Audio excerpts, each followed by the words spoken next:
sa loob, nakatingin sa pintana.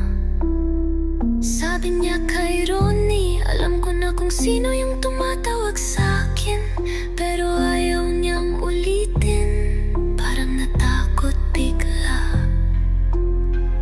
May papel sa kanyang bulsa na di niya matandaan kung kailan sinulat. Ang sabi, Ronnie, baby Chen, tanungin mo si Ronnie, siya ang nakakaalam. Ronnie, huwag mong kalimutan yung sinabi ko, bulong lang yun, totoo.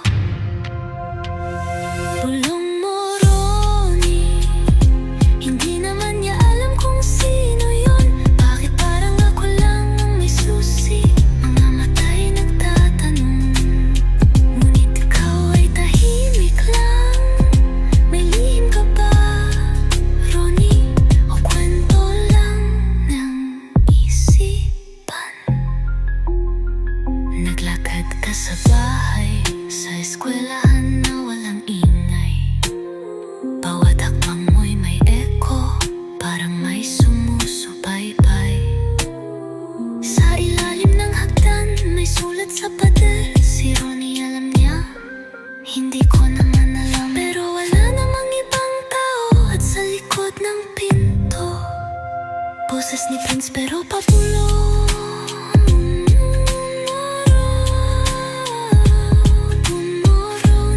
Sinong kwenta ng lihim ni Prince?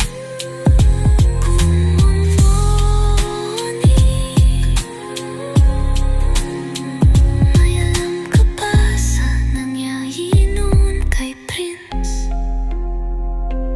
Ronnie, Ronnie, huwag ka munang tumingin sa sulok na palaging may aninong dumidikit. Ronnie, Ronnie, baka kwento lang ito. Pero bakit alam mo ang buong istorya nito? Di ka naman kasama noong gabi na nangyari kay Prince, pero kabisado mo ang lahat.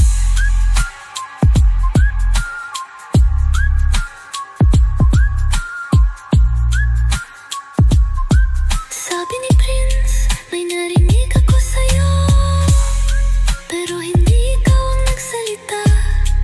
At si Baby Chell ay nagulat, sabay tanong ng